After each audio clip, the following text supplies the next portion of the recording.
Hello everybody, আশা করি তোমরা আমি যে ভিডিওগুলো করেছিলাম সার্কুলার মোশনের, সেন্ট্রিপিটাল অ্যাক্সিলারেশনের বা সেন্ট্রিপিটাল ফোর্সের এবং সেন্ট্রিফিউগাল ফোর্স যেটা একটা কিনা সিউডো ফোর্স, এই সমস্ত যে ভিডিওগুলো করেছিলাম সেখান থেকে তোমরা বুঝতে পেরেছো এই সমস্ত কনসেপ্টস।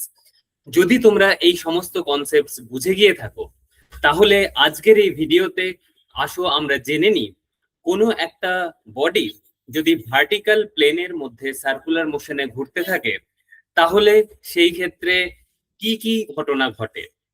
এই যে সার্কুলার মোশন আমি বললাম, সার্কুলার মোশন এখন আশা করি তোমরা জানো, হতে পারে সেটা ইউনিফর্ম সার্কুলার মোশন, হতে পারে সেটা নন ইউনিফর্ম সার্কুলার মোশন। তো আজকের এই ভিডিওতে আমরা ইউনিফর্ম সার্কুলার মোশনের কথা বলবো। কিন্তু তোমরা ভেবে দেখো, যদি কোনো ভার্টিক্যাল প্লেনে, মানে এই যে তোমরা ধরো দাঁড়িয়ে আছো পৃথিবীর সারফেসের ওপরে, তখন ভার্টিক্যালি যদি তোমরা কোনো একটা বস্তুকে ঘোরাতে চেষ্টা করো তাহলে তার উপর কিন্তু গ্র্যাভিটেশনাল ফোর্সও পড়বে। এবং তোমরা জানো যে ইউনিফর্ম সার্কুলার মোশনে ভেলোসিটির ম্যাগনিটিউড কনস্ট্যান্ট থাকা সত্ত্বেও তার কিন্তু ডাইরেকশনের পরিবর্তন হয়, এবং ডাইরেকশনের পরিবর্তন হওয়ার সাথে সাথে তার অ্যাক্সিলারেশন আসে। যে অ্যাক্সিলারেশনটা আসছে শুধুমাত্র ভেলোসিটির অভিমুখ পরিবর্তনের জন্য, এবং সেটা যেহেতু কেন্দ্রাভিমুখী তাই অভিমুখ পরিবর্তনের জন্য কেন্দ্রাভিমুখী যে অ্যাক্সিলারেশন বা ত্বরণ, সেটাকে আমরা বাংলায় বলি অভিকেন্দ্র ত্বরণ এবং ইংলিশে বলি অভিকেন্দ্র, ইংলিশে কি বলবো, সেন্ট্রিপিটাল অ্যাক্সিলারেশন। তো এই সেন্ট্রিপিটাল অ্যাক্সিলারেশন বা অভিকেন্দ্র ত্বরণের জন্য যে ফোর্সটা রেসপন্সিবল, আমরা জানি নিউটনের ল, নিউটনের সেকেন্ড ল বা দ্বিতীয় সূত্রতে, যে একটা force always will be responsible for any kind of acceleration. তো অ্যাক্সিলারেশনটা যদি অভিকেন্দ্র ত্বরণ হয়ে থাকে বা সেন্ট্রিপিটাল অ্যাক্সিলারেশন হয়ে থাকে, there must be some force which is causing this acceleration. And what is this force? This force is centripetal force বা অভিকেন্দ্র বল। এবং আশা করি তোমাদের এই মিসকনসেপশনটা নেই যে এরকম অপকেন্দ্র বল বা সেন্ট্রিফিউগাল ফোর্স বলে কিন্তু কোনো ফোর্স নেই, সেটা হচ্ছে একটা ফিলিংস যদি তোমরা নন ইনার্সিয়াল ফ্রেম অফ রেফারেন্সে বসে থাকো। যাই হোক, সেটা কমপ্লিটলি ডিফারেন্ট ডিসকাশন, আমি সেগুলো করে ফেলেছি আমার অন্য ক্লাসে, তুমি সেগুলো দেখে নিও। কিন্তু আজকের এই ভিডিওটায় যেটা আমি মেনলি তোমাদেরকে জোর দিয়ে বোঝাতে চাইছি সেটা হচ্ছে, যখন কোনো বস্তু ভার্টিক্যাল প্লেনে ঘোরে এবং যদি তার ভেলোসিটির ম্যাগনিটিউডটা সেম থাকে, তাহলে তার যে অভিকেন্দ্র ত্বরণ বা সেন্ট্রিপিটাল অ্যাক্সিলারেশন, সেই অ্যাক্সিলারেশনের মানটাও কিন্তু ফিক্সড থাকবে, কারণ তার যে ভেলোসিটির অভিমুখের চেঞ্জের হার সেটাও কিন্তু ফিক্সড থাকবে। কিন্তু এক্ষেত্রে টুইস্ট এই দিকেই যে গ্র্যাভিটি সব সময় নিচের দিকে কাজ করছে। তাহলে যখন কোনো পার্টিকেল উপরের দিকে উঠছে তখনও গ্র্যাভিটি নিচের দিকে কাজ করছে, যখন ওই পার্টিকেলটা নিচের দিকে নামছে তখনও গ্র্যাভিটি নিচের দিকে কাজ করছে। তাহলে কনফিউশনটা কি? কনফিউশনটা হচ্ছে গ্র্যাভিটি একটা ফিক্সড ফোর্স, এবং তার সঙ্গে যে দড়িটা দিয়ে আমি ঘোরাচ্ছি তারও একটা টেনশন আছে, এবং এই যে ফিক্সড ফোর্সের ডাইরেকশনটা সবসময় নিচের দিকে। তাহলে আমার যখন একটা পার্টিকেল ভার্টিক্যাল প্লেনে ঘুরছে তার একটা নিচের দিকে কনস্ট্যান্ট ফোর্স থাকছে, কিন্তু পার্টিকেলটা সার্কুলার মোশনে ঘুরছে, তার মানে টেনশন টুয়ার্ডস দ্য সেন্টার কিন্তু চেঞ্জ হচ্ছে।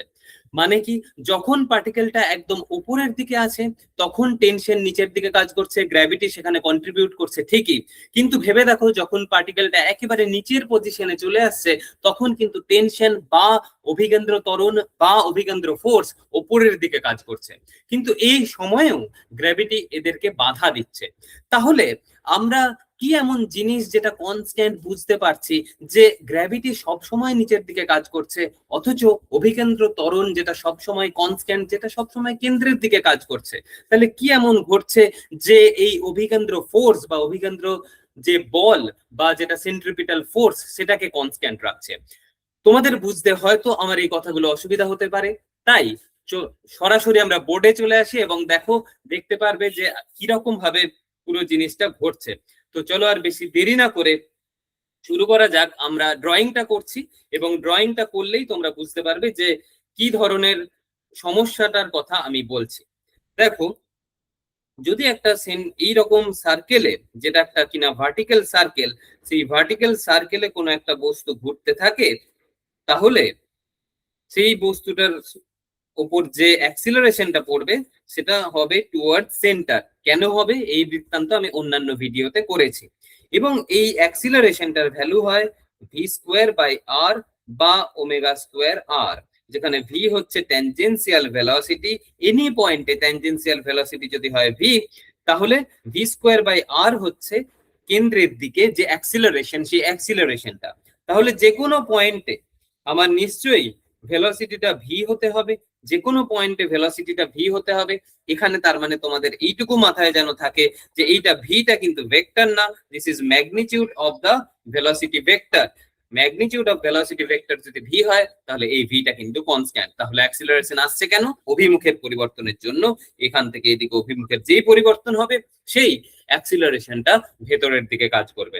এটা তো না হয় বুঝলাম, কিন্তু এই পার্টিকেলটার তো একটা মাস আছে, যে মাসটা হচ্ছে ধরে নাও এম। তাহলে নিচের দিকে তো একটা ফোর্স কাজ করছে যেটা কিনা এমজি।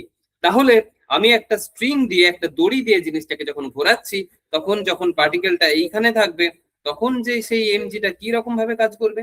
এমজি তো সবসময় নিচের দিকে কাজ করবে। যখন পার্টিকেলটা এখানে থাকবে তখন এমজি কোন দিকে কাজ করবে? নিচের দিকে কাজ করবে। তাহলে ধরে নাও তিনটে পজিশন এ, বি এবং সি। তাহলে এই তিনটে পজিশনেই কিন্তু যে গ্র্যাভিটেশনাল যে পুল, গ্র্যাভিটেশনাল যে অ্যাক্সিলারেশন, সেটা অলওয়েজ ডাউনওয়ার্ড, অলওয়েজ ডাউনওয়ার্ড। কিন্তু তোমরা জানো যে সেন্ট্রিপিটাল যে অ্যাক্সিলারেশন সেটা সব সময় কেন্দ্রের দিকে। সেন্ট্রিপিটাল যে অ্যাক্সিলারেশন, যেটা যদি আমরা গ্রিন অ্যারো দিয়ে আঁকি তাহলে সেটা কি হবে? V square by R. তাহলে সেন্ট্রিপিটাল ফোর্সটা কি না, অ্যাক্সিলারেশনের সঙ্গে মাস মাল্টিপ্লাই করলে আমরা সবসময় ফোর্স পাই। তাহলে এই ক্ষেত্রেও কি হবে? V square by r into m. তাহলে এই ক্ষেত্রেও কি হবে? V square by r into m. তাহলে সব সময় ভেতরের দিকে এই কনস্ট্যান্ট ফোর্সটা কেন হচ্ছে? এটা কে দিচ্ছে আসলে? কিন্তু এই ভেতরের দিকে কনস্ট্যান্ট ফোর্সটা কি? যে নেট ফোর্স, নেট ফোর্স। তার মানে এই যে নিচের দিকে সব সময় আমার গ্র্যাভিটির ফোর্সটা কিন্তু কনস্ট্যান্ট। তাহলে এমন একটা ভেরিয়েবল ফোর্স থাকতে হবে যে ভেরিয়েবল ফোর্সটা জন্য টোটাল যে ফোর্সটা, মানে কি সেই ভেরিয়েবল ফোর্সটাকে আমি ধরো নাম দিচ্ছি টি। আমি ধরে নিলাম এখানে হচ্ছে টি1, এখানে হচ্ছে টি2, এখানে হচ্ছে টি3। এটা কেন ভেরিয়েবল, কেন এটা কনস্ট্যান্ট নয়? তার কারণ সব সময় আমার গ্র্যাভিটির জন্য যে ফোর্স সেটাকে যদি আমি বলে দিই জি, তো G plus T should be equal to M V square by R. আশা করি বুঝতে পেরেছো, কারণ G plus T should be equal to M V square by R, এবং এটা হচ্ছে একটা ভেক্টোরিয়াল যোগফল। তার মানে গ্র্যাভিটির কিন্তু ডাইরেকশন প্রত্যেকটা পজিশনে চেঞ্জ হচ্ছে, কিন্তু ভি স্কোয়ার বাই আর এর যে ডাইরেকশনটা সেটা সবসময় হবে মাইনাস আর ক্যাপের দিকে। What is minus r cap? না, আর ক্যাপ কোন ডাইরেকশনে? Radially outward. তার মানে কি মাইনাস আর ক্যাপ সবসময় রেডিয়ালি ইনওয়ার্ড একটা ডাইরেকশন, মানে এই ডাইরেকশনে। তাহলে এই দুটো ভেক্টরের যোগফল কিন্তু সবসময় একটা কেন্দ্রের দিকে হতে হবে। তাই এইটুকু আমরা বুঝতে পারলাম যে এই ফোর্সটাকে একটা ভেরিয়েবল ফোর্স হতে হবে, কারণ এটা হচ্ছে অলওয়েজ চেঞ্জ হচ্ছে বিভিন্ন দিকে। ম্যাগনিটিউডটা কনস্ট্যান্ট হলেও কখনো নিচের দিকে, কখনো এই দিকে, সেন্টারের দিকে কিন্তু নয়। কিন্তু সেন্টারের দিকে যে ফোর্সটা, সেই ফোর্সটা কিন্তু অলওয়েজ কনস্ট্যান্ট হতে হবে। তাহলে দেখো বুঝতে পারবে যে কতটা ইন্টারেস্টিং, যে যখন দুটো ফোর্স একই দিকে কাজ করছে তখন কি করব, যে mg plus t1 should be equal to mv square by R. ঠিক আছে, এটা হচ্ছে পজিশন এ এর জন্য। পজিশন বি এর জন্য কি হচ্ছে? পজিশন বি এর জন্য কিন্তু কেন্দ্রের দিকে mg কাজই করছে না, সুতরাং কেন্দ্রের দিকে শুধুমাত্র কাজ করছে t2, এবং সেই t2টা হবে একই mv স্কোয়ার বাই আর এর সাথে ইকুয়াল। এবং যখন এই বস্তুটা একদম নিচে আছে তখনও কিন্তু কি হবে, যে t3 minus mg should be equal to mv square by R. তাহলে বুঝতে পারলে যে টি1, টি2, টি3 এই ভ্যালুগুলো কি? সেগুলো ধরো এটা পজিশন বি, এটা পজিশন সি। তো টি2 এর যে ভ্যালুটা সেটা তো mv স্কোয়ার বাই আর, এটা তো বোঝাই যাচ্ছে। কিন্তু টি1 এর পজিশন, টি1 এর যে ভ্যালু সেটা যদি তোমরা বের করো তাহলে কি পাবে? না টি1 হবে M V square by R minus MG. আর টি3 কি হবে? না M V square by R plus MG. তার মানে বুঝতে পারলে যে সুতোর যে টান, সুতোর যে টেনশন, সেই টেনশনটা কিন্তু ভ্যারি করছে এই সেন্ট্রিপিটাল ফোর্সটাকে সেম রাখার জন্য। What is that centripetal force? সেটা হচ্ছে mv স্কোয়ার বাই আর।